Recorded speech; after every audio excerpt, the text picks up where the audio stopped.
Hans Holbein was born in 1497 and later became one of the great painters of the Northern Renaissance. He was a German who worked on propaganda pieces in the beginning of his career, as well as religious pieces, and helped study in the history of book design. Hans Holbein, after earning a great reputation for himself, became known as one of the great painters and was later hired for King Henry VIII to become the King's Painter. He later began to take this title and became one of the most famous painters of the 16th century. Some consider him one of the best of the 16th century. Here we are at the Frick Collection in New York, looking at the portrait of Sir Thomas More by Hans Holbein. Now, this portrait was painted in 1527 and is an oil on an oak wood frame with canvas, and it is 29.2 inches by 23 inches. Now, as you can see, Sir Thomas More is depicted sitting down with green drapery in the background. Now, what the green is meant to symbolize is the divinity to Jesus Christ. As you can also see, he is in his official robes, and that is meant to symbolize his stature. So, as you can see, he has sort of a red velvet arm on and that is meant to symbolize his power in England, along with his sort of dark blue, dark purple, black torso, and that is meant to symbolize the royalty of Sir Thomas More. And so, put all together, it's supposed to symbolize the power that he had in England at the time. Now, as you can see, around his neck is the collar of Essex, which is this big gold chain, and it is a Tudor rose badge of Henry VIII, and it is meant to symbolize the loyalty to King Henry VIII, or just the King of England.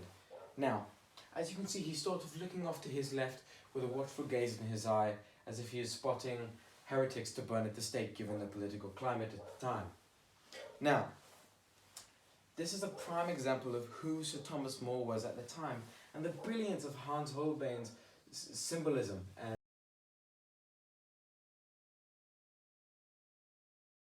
the most iconic painting made by Hans Holbein was a portrait of Henry VIII. Painted between 1536 and 1537, it shows Henry VIII standing in a pose representing social power and strength.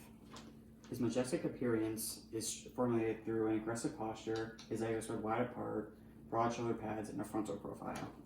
His arms are in the pose of a warrior, one hand holding a glove while the other is reaching for a dagger. His clothes are expensive, depicting wealth, including an array of jewelry such as necklaces and rings. They're shown along here and up here. One unique thing about this portrait is it does not show any standard royal equipment, because it was common in royal portraiture during that period, yet Holbein's skill portrayed Henry exceptionally. Like most paintings made during the time of the Renaissance, it is made by oil on canvas.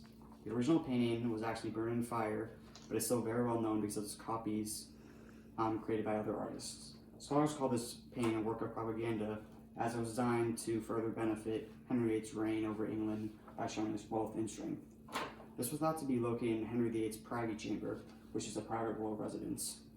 The sheer detail of this painting and the person being portrayed is a reason why this painting is Hans Holbein's most famous art piece.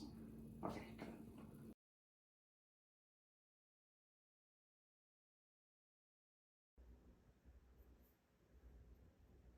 Although Hans Holbein went on to paint a lot after this painting of King Henry VIII, this was the last very significant painting of his career. He later went on to paint for some smaller merchants and some friends of King Henry VIII. In 1540, Hans Holbein took his first leave of absence to see his wife and kids. He later returned to paint for some more friends of King Henry VIII. In 1543, Hans Holbein took another leave of absence, which later led to his death in 1540 as well, in 1543, due to the London plague. Hans Holbein will always be known as the King of Painters throughout all of Europe, and is a name that was resounded throughout all of Europe as one of the great European painters of the 16th century, and he was very influential throughout the whole entire part of the Northern Renaissance.